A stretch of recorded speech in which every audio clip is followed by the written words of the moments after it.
Hi, and welcome to session 4 of week 1. So this is the final session of week 1. So hopefully you're staying on top of things. You're finding this interesting, and you're diving in. You're starting to understand how religion functions in the United States, the religious landscape, why it's important for us to even do this in the first place, to study religion and understand religious demographics.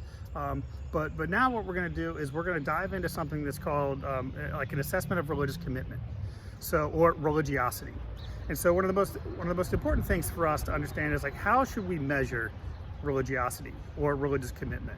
And there's a number of different ways to do it. So my background is in the sociology of religion, and so it's one of the things that we do is, and we actually argue about, like, in the field, is like, how best do we understand religious commitment?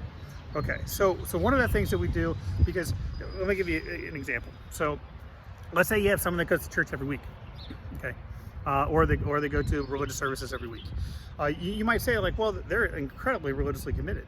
It's like, but what happens if you ask them? You're like, well, okay, they only go because their parents make them go, or they only go because their spouse wants them to go, or they only go because they don't have a job and they're trying to network and meet people, or they're trying to find a date, or like a wide variety of reasons. And so for us, it's important to understand, like, for us to understand religious commitment, that we do it through a variety of measures. Okay, and so there's three important groups of measures that we're going to be addressing over the course of this summer term. So the first one is a belief measure, and so this is something where it's like you could ask someone, okay, what do you believe? And so you would say, is like, okay, how strongly do you believe, how strongly do you agree or disagree with the following statement? I believe that Jesus Christ rose from the dead to conquer evil.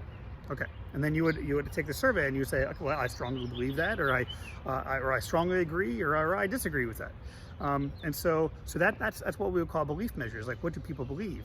And then one of the for us in this session is we're going to be looking at, it's like, what are the most crucial core beliefs in a particular religion? If you self-identify as a Christian but believe in reincarnation, what do we do with that? Okay, so and so this notion of that Jesus, for Christians, this notion that Jesus died for their sins and rose from the dead, it's a core teaching of Christianity. And if you don't believe that, can you really say that you're a Christian? And so we're going to be looking at this notion later on. It's like, okay, what happens if you say one thing, or if you're inconsistent in your beliefs? So we're going to say, is like, when is a duck not a duck?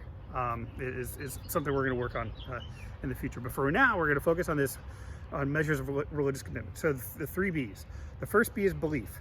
The second B is behavior. What do people do? And so it's really important for us to understand, we're talking about trying to assess someone's religiosity, and for our study purposes, it's like, what do they do? Do they pray? Do they read the religious scriptures? Do they go to church or religious services? Do they give to the poor and hungry if their religion tells them to? What do they do? What are actions that they do? And what are the most important actions in that particular religion? Okay, so we have belief, we have behavior. The third one is belonging. And belonging is essentially like, do they belong to a particular community? So we saw this earlier with the religious landscape data, when we talk about and we look at the difference between, okay, who are the unclaimed versus the religious nuns, okay, or none of the above. Okay, unclaimed means that they don't actually belong to any one particular religious community, but they could still believe, they could still self-identify, they just don't belong. They haven't joined. And so in the transient areas like Raleigh, where you have a lot of people moving in, a lot of younger people, you're not going to, your unclaimed population is going to be relatively high, because they haven't joined a religious community officially. And so that's how they get that data. So the 3 B's: belief, behavior, and belonging. These are the most important things for you one of the most important things for you to understand and pull away from the classes. This is how we measure religious commitment. So that's the first thing in this session we're going to be looking at, and I'm going to ask you to take a religious commitment survey.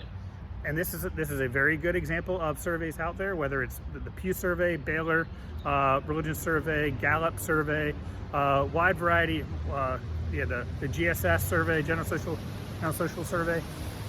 So you're going to get an understanding of how the questions are asked and how you potentially respond to those questions. These are all, they're not open-ended, they're all closed. And so in this sense, you have to choose. And so it really helps us from from a data gathering point of view to break out the data, and then we can start seeing, okay, so people who attend church, where do they lean politically? Or where do they lean politically, and how often do they attend church? Okay, so we can start making these judgments based on religious commitment. So you're going to take that religious commitment survey. It's anonymous, but I want you, as you're going through, to really focus on the questions that you think are the most effective in determining someone's religiosity or someone's religious commitment. So that's going to be a question for you to answer. So that's the first part of this session. The second part of the session is we are going to start diving into this problem of definition, and how do we define religion. And the only thing I'm asking you to do, you don't do anything else. The only thing I'm asking you to do is define religion. Okay, it's kind of a challenging task, but I'm not asking you to read anything. I don't want you to look anything up on the internet. I don't want you to do. I want you to just out of the top of your head, give me a 1, 2, 3 sentence definition of religion. Religion is X, and just define it. And then what we're going to do is we're going to take our definitions, look at some other proposals, and we're going to start kind of like meshing and seeing, it's like, oh wow, what did I forget? What should I include? How should we define religion? What do we want to leave out? What do we want to make sure we include? Is political affiliation, is that considered a religion? Is Buddhism, which is more of a philosophy, should that be considered a religion? Can sports be a religion? Can Macintosh devotion be a religion? Can raves be a religion? So really, we're going to start exploring these challenges. But the first thing you have to do in this session, don't read anything, don't look up anything. I mean, how often do you get told that? It's like, don't read anything before you respond. But I don't want you to read anything, look anything up. I just want you to spend 10 minutes thinking and writing a couple drafts, but like thinking and how are you going to define religion?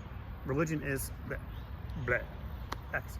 So that's what we're doing in this session, talking about religious commitment, taking the religious commitment survey, and then you're going to define religion, and we're going to take those definitions next week and work with them a little bit more. With that, have a great session. I'll talk to you soon. Bye-bye.